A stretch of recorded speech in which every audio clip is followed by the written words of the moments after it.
Will West African leaders be able to convince longtime Gambian President Yahya Jammeh to step down after losing the election? U.S. President-elect Donald Trump chooses a Texas oil executive as his nominee for Secretary of State. And the UN mission aims to raise awareness on sexual violence in South Sudan. Africa 54 starts right now.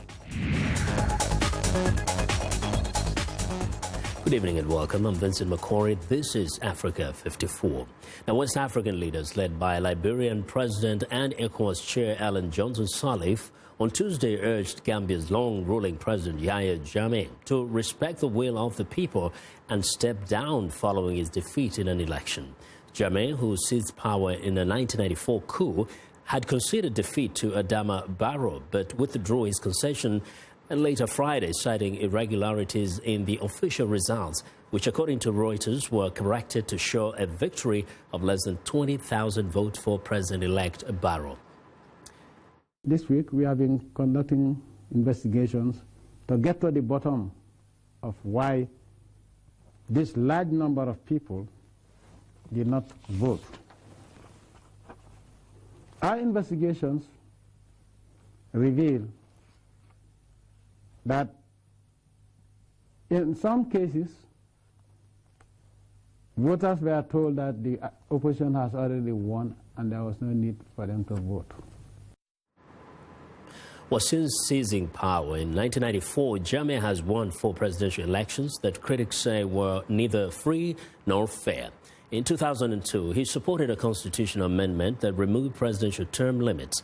Diplomats in the region say that if negotiations fail and Jammeh continues to hold on to power, neighboring states might consider options for removing him by force. The civil war in Syria has reduced the city of Aleppo to rubble and created a massive humanitarian crisis. The United Nations says it has received reports of pro-government forces in Syria killing at least 82 civilians in 4 different neighborhoods.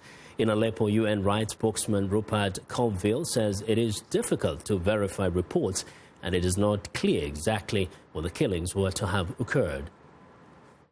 The only way to alleviate the deep foreboding and suspicion that massive crimes may be underway both within Aleppo and in relation to some of those who fled or were captured, whether fighters or civilians, is for there to be monitoring by external bodies, such as the UN, including our staff and that of the Commission of Inquiry on Syria, or the ICRC, or some other neutral international body or bodies.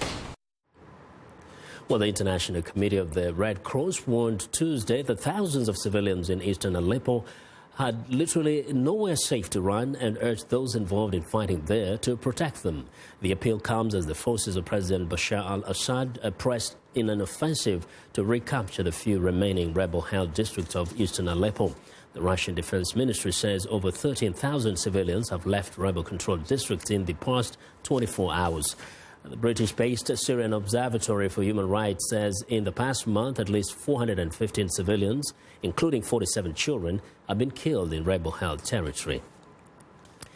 France is Western Europe's top exporter of jihadists, and it's been slow to develop programs to combat radicalization.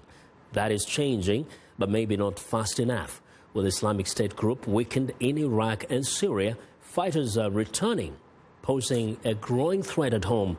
Lisa Bryant takes a look at the new efforts to turn the tide. This wine capital is earning a reputation for something very different. In a discreet building in the city center, an experiment is underway to prevent radicalization. Psychologists, legal experts, and imams are working with at-risk youngsters and their families. Our role consists of bringing in critical thinking and a serene approach to religion that's not conflictual or linked to identity issues. The Capri program is a partnership between the local Muslim Federation and City Hall. One other municipalities are thinking of following. For youngsters and families, the fact we're doing this program with the Muslim community is positive. It shows we're not mixing up Islam with radicalization. After 3 major terrorist attacks over 2 years, de-radicalization experiments are mushrooming around France. Bordeaux aims to fight the problem at its roots. The government has launched a new campaign to combat terrorist propaganda on social media, the subject of this recent French movie, Heaven Will Wait. But some experts believe this strongly secular nation must give Islam a bigger role in the search for solutions. My guess is that if you want to have an efficient way of dealing with jihadism, radicalization in terms of jihadism, you have to introduce plainly, obviously, publicly religion. The Capri team in Bordeaux isn't waiting for miracles. Radicalization can be swift. Stitching back social links will take time. Lisa Bryant for VOA News, Bordeaux, France. U.S. President-elect Donald Trump has chosen a Texas oil executive as his Secretary of State, the top U.S. cabinet position. Now, ExxonMobil Chief Executive Officer Rex Tillerson has no experience as a diplomat, but has many international business connections, notably in Russia. Here's VOA's Laditza Hoke. Rex Tillerson's possible nomination was first reported last week. After his second meeting with Trump on Saturday, members of the transition team said he was the top contender. Critics were quick to point out that the oil executive has no political experience. Trump appeared to be looking for other qualities in his Secretary of State. To me, a great advantage is he knows many of the players, and he knows them well. He does massive deals in Russia. These deals moved Russian President Vladimir Putin to confer on Tillerson the Order of Friendship in 2013. I've known him since 1999, and I have a very close relationship with him. Tillerson also has been a critic of U.S. sanctions against Russia, which have forced him to scrap some lucrative projects there. His Russia ties may stall his Senate confirmation hearing. U.S. relations with Russia have worsened in the past week over intelligence reports that Moscow sponsored hacking, which could have influenced last month's U.S. presidential election. Trump's advisor Kellyanne Conway defended Tillerson's nomination Monday on ABC's Good Morning America television show. It's not like he's pounding down vodka with Vladimir Putin at the local bar, but he's dealt with him in a business context. And we know we don't have a good relationship with many countries around the globe, including Russia. Trump has said repeatedly that he wants to improve relations with Moscow.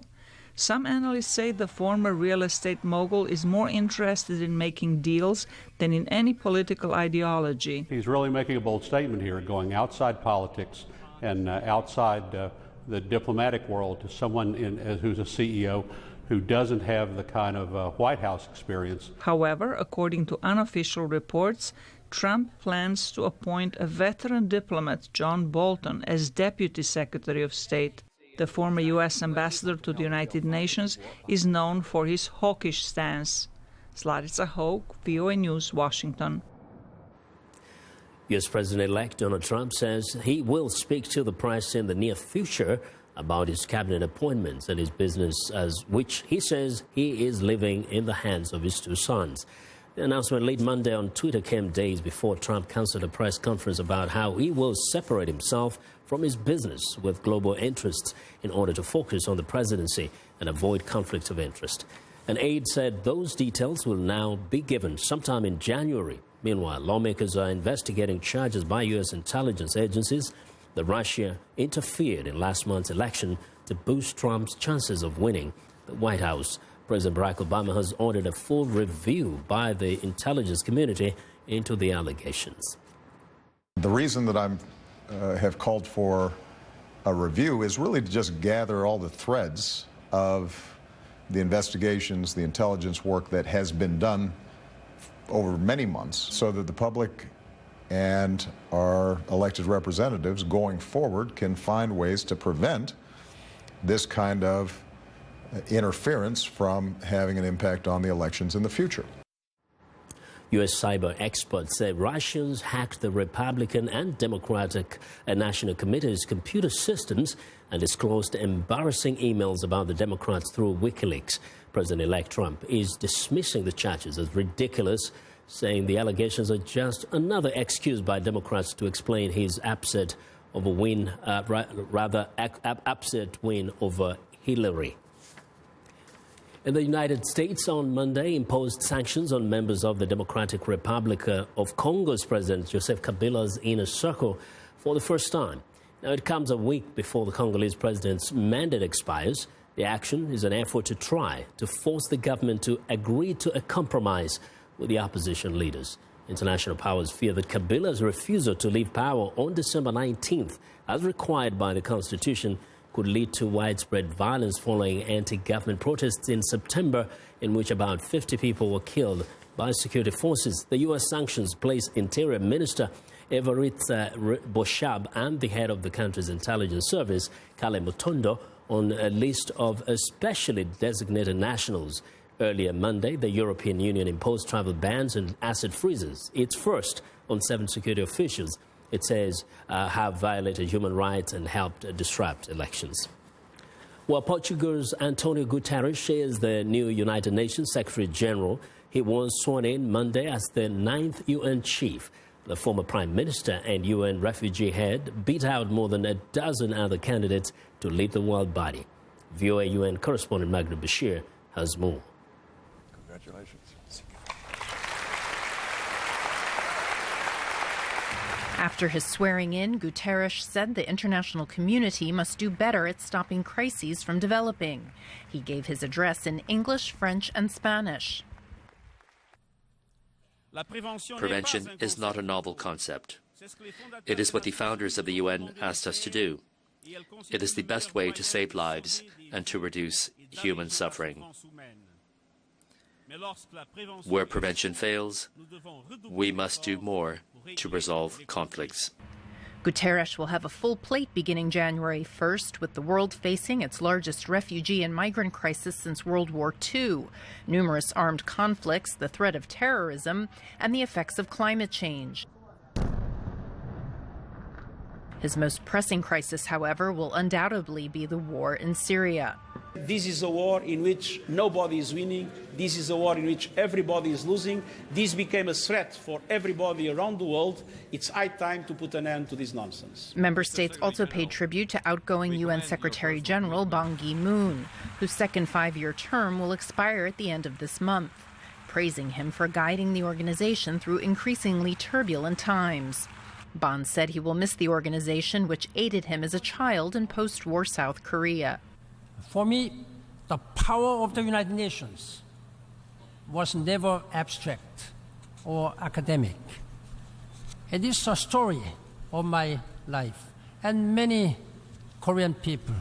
It is a story of many millions and millions of people around the world, many children, young boys and girls.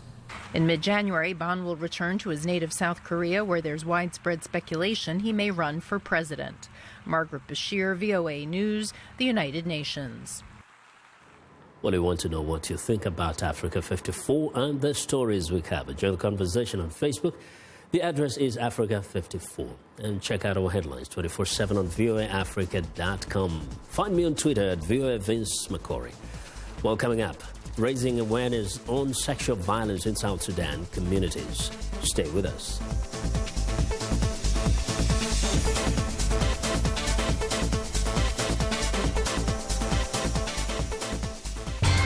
How do you see the world?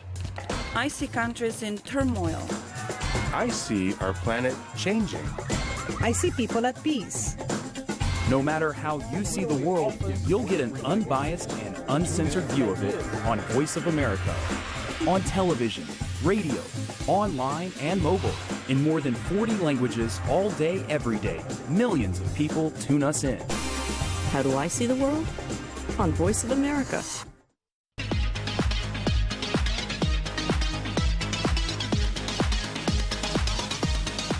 Well, it's time for Health Report, and joining us now is Africa 54 health correspondent Lino Mudu with a look at why it pays for older women to be optimistic. Lino? That's right, Vincent. In a study published recently in the American Journal of Epidemiology, researchers say older women who are optimistic are more likely to live longer than those who are not. To reach their findings, the researchers analyzed 2004 to 2012 data from around 70,000 women who were part of the Nurses' Health Study, looking at their level of optimism. Then the researchers tracked death among the women from 2006 to 2012. Looking at individual illnesses, the researchers found that women who were the most optimistic were 16% less likely to die from cancer, 38% less likely to die from heart disease, and 39% less likely to die from stroke, compared with women who were the least optimistic. Optimism is a mental attitude characterized by positive thinking.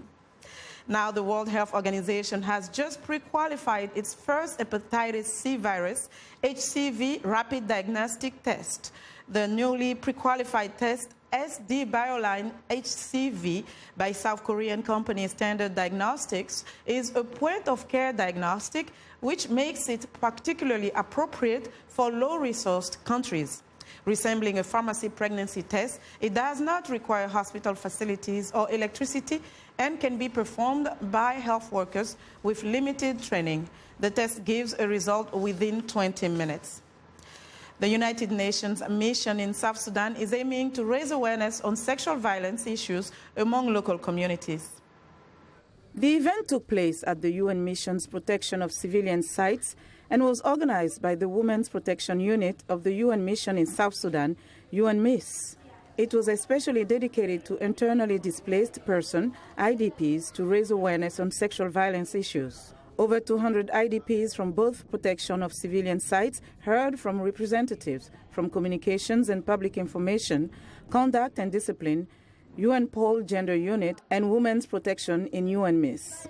Shelina Doro, a women's protection officer, spoke about the purpose of the workshop. The purpose of the training is to sensitize the community on sexual violence in conflict, because sexual violence in conflict, it's a crime.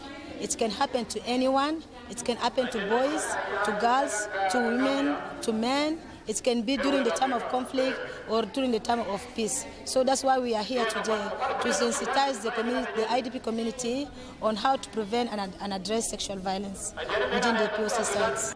In local society, rape is not talked about and usually goes unreported. In July 2016, the United Nations accused South Sudanese soldiers in the capital, Juba, of raping women and underage young girls who have taken refuge at the United Nations protection of civilian sites in the outskirts of the capital. The South Sudanese army said it was taking the accusation very seriously and would investigate the allegations. UN Pole Gender Officer Captain Aja Ndebe says in their investigation of the rape reports, they found that most women did not want to talk about it. During the July incident, about 72 of them were raped, and there were no medical facilities, so we showed them the referral pathway and how important it is when you are raped to take the referral pathway, to know where you are going and what you are doing. Medical experts say it is critical for victims of gender-based violence to receive medical care immediately following any incident. Deputy Camp Chairman of POC3, Gadkworth Lam. Very important indeed that they know how bad is sexual violence against women. They didn't know it before. It was affected culturally, that if it happened to them that somebody was raped outside the gate, they didn't come and report it to us. But now they are aware on the effects of this sexual violence. So they sensitize them that if something like that happened to you, you come and report it to us. Maybe you can get treatment in case you can get disease or something like that. It can affect you in future. The workshop was held across the country as part of the 16 days of activism activities. That's our health report for today. To stay in touch, find me on Twitter at Lenore Moudou. Back to you, Vincent. Well, thanks a lot, Lenore. Now be sure to watch Lenore Moudou's health reports every Tuesday and Thursday right here on Africa 54. Well, tuberculosis killed some 2 million people last year, making it one of the top 10 causes of death worldwide. Accurately diagnosing the disease is critical to reducing its toll, But that can be a challenge in the developing world. A new health facility in Tanzania is employing a novel, low-cost tool that could help millions get the medicine they need to fight off the disease. Sophie Tremblay reports from Dar es Salaam. Chewa is on a mission. The 4-year-old giant pouch rat is looking for tuberculosis. He makes his way through the human saliva samples, using his keen sense of smell to detect molecules present in the tuberculosis germ. When he finds what he's looking for, he pauses to alert his trainer. The African giant poacher rat has more receptor gene compared to the other animals because they have high sense of smell, so they can detect the presence of MTB in human sputum very easy. For developing countries like Tanzania, the rats are a much-needed tool. The country now relies on TB detection techniques that are more than a century old, which lead to misdiagnosis and further spread of the contagious disease. According to WHO estimates, 60,000 only represents a third of all the patients that are there, which means that the majority of TB patients still remain undiagnosed. Every year, 30,000 people will die of the disease in Tanzania. That's about 82 people every day.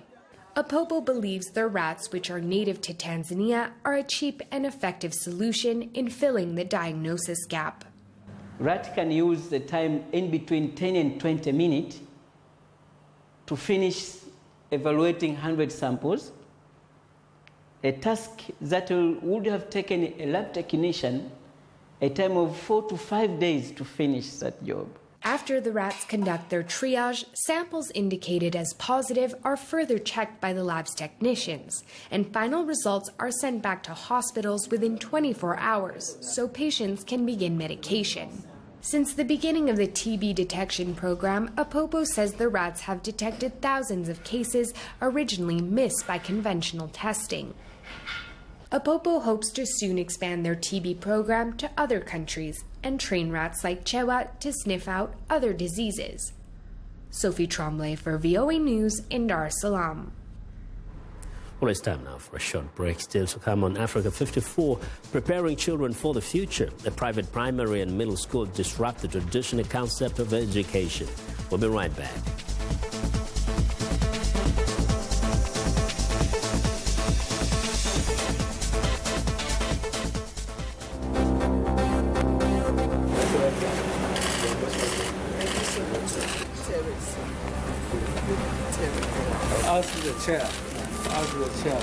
You don't have to boycott the courts in solidarity with the people until such time as the government of outgoing President Jammeh accepts the results of these elections and hand over power to the president-elect.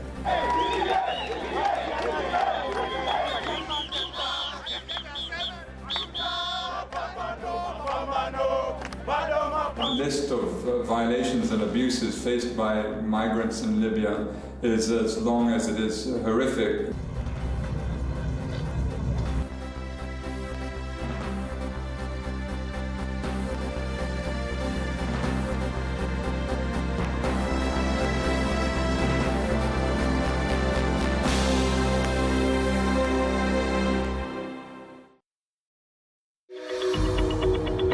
I'm Milar Sega. I'm the host of VOA's The Correspondents, a roundup of the world's top stories with analysis from our dedicated reporters. It's really a conversation the same way that you would bring a friend to your home and ask them what's going on. And our correspondents will do that and answer those questions through their own eyes. That appears a false choice in more ways than one. We can't actually put you there, but we can come pretty close. In 30 minutes, we'll show you the world.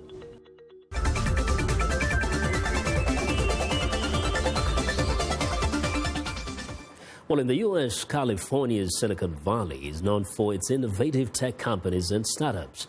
It's also the birthplace of a private primary and middle school that is disrupting the traditional concept of education. The Khan Lab School looks to the past for a new way of teaching children to prepare them for the future. Elizabeth Lee reports. 12-year-old Michelle Janed stays at school longer than many full-time adults stay at work. So her thoughts on school may be surprising. When I wake up in the morning, I want to wake up, unlike at my last school where I'd want to sleep in and not go to school. This also surprises her parents. To the point that we worry that why kids come home so happy. Are they really learning things? Jeanette and her classmates ages 5 to 15 attend the experimental Khan Lab School. The school is open from 8:30 in the morning to 6 at night and has no grade levels and no homework. You get to choose what you learn, and it's not just a teacher hands you a worksheet and tells you to do it. You get to set your own goals, you have a schedule, you go to different classes. The school is the idea of Salman Khan. He is the founder of Khan Academy, famous for its free online educational videos that have millions of users worldwide. 2 phosphoryl groups.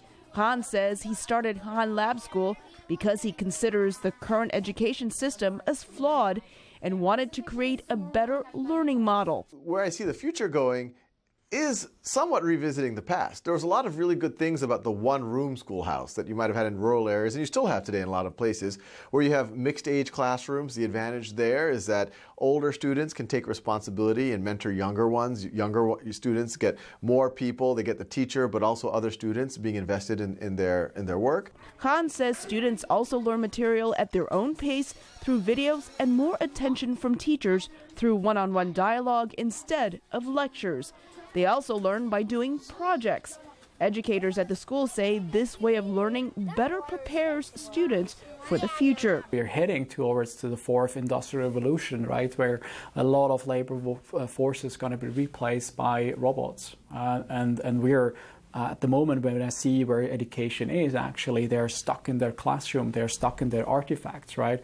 And it's really what we're trying here is really to challenge that, say, hey, what needs to be changed, right? Khan is also experimenting to see what elements of this private school can work at public schools.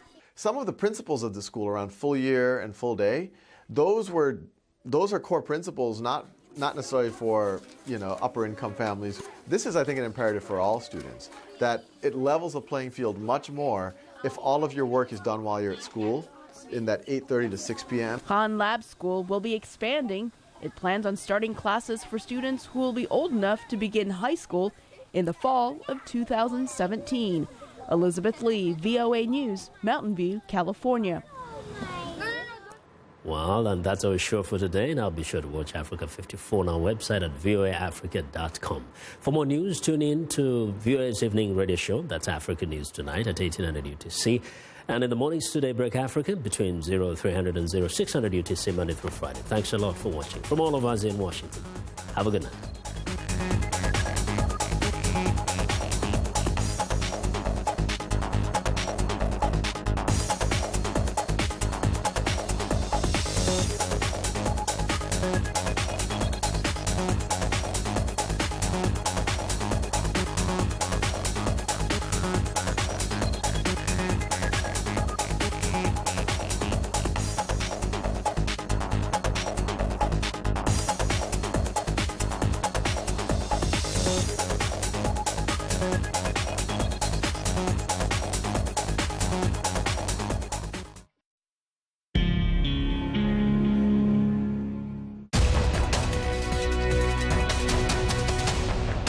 Welcome to the Voice of America's Newswords.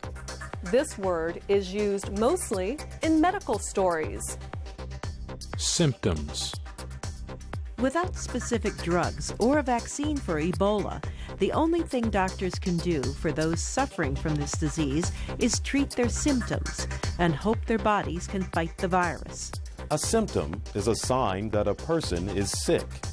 It is evidence of a change in a person's body or mind. And it means the person could have a disease. Some symptoms include pain, headache, a temperature, and chills. Now, the next time you hear the word symptoms, your American English will be good enough to know what this newsword means. And remember to check out our website, learningenglish.voanews.com.